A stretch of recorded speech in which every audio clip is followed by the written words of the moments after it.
For this week's Positively Cincinnati, I'm asking you to imagine this situation. Your loved one has come to a stop in traffic and is slumped over the wheel. Person after person drives around your loved one. How important is it to you that someone stops? That very situation played out right here at Alexandria Pike in Cold Spring. What follows is proof that sometimes the fine line between life and death is a selfless decision. There are no words. Thank you very much. Thank you very, very much. This is a moment that almost didn't happen. Brought to you by another moment Dennis King cannot recall. They can tell the story because I don't remember the story. They are Marissa Isles, Lauren Works, Rhiannon Feltner, and Sydney Reinhardt. Mostly strangers with something in common. They care for a living. So when they saw trouble in traffic on March 30th, they were the ones in a sea of drivers who stopped. A right place, right time universe bringing them together. I was like so impatient in traffic, and I was like, what is happening? Why is everyone sitting here? And I noticed this girl in front of me had kind of gotten out of her car and went up to the first car in line and reached in the window and kind of shook the driver of the car. And me just instinctually kind of rolled my window down. I was like, hey, like, do you need help with something? Is everything okay?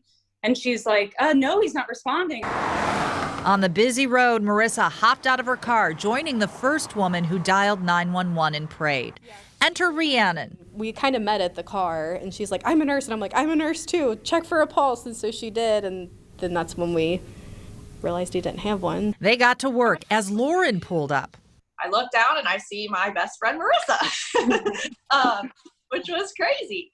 So yeah, like Marissa said, I just kind of hopped in the rotation of CPR. And this is what Sydney brought when she came up on the life-saving circle. She keeps an emergency bag in her car just in case.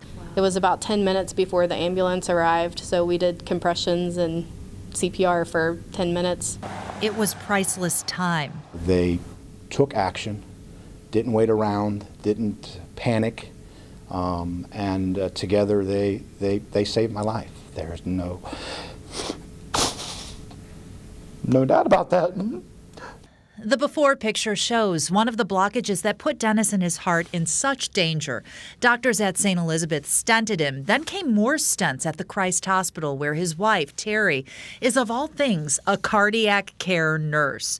She, along with daughters Jessica and Abby, joined Dennis at the Health Collaborative to celebrate the nurses from Mercy Health and St. E's, and then staff from the Christ Hospital, too, who collaborated to make such a big difference. It was a life changer in our world. It gave Dennis a second chance. It gave our family a second chance. Look at the life in the weeks since. The Kings had an anniversary and a graduation, and Dennis was there. As he continues cardiac rehab, he is savoring all the moments. I could have missed him. But you didn't. I did not. And that is the gift in this story, rooted in decisions that were selfless. So, would you do it again? Would you stop again? Yeah, I would do it again in a heartbeat to save someone.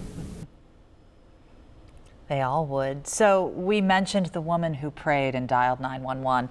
Shout out to Nikki Smith. I would have loved to have interviewed you as well. And then there's this. Years ago, when Rhiannon was in nursing school, she actually worked with Terry, Dennis's wife. How is that for small world stuff?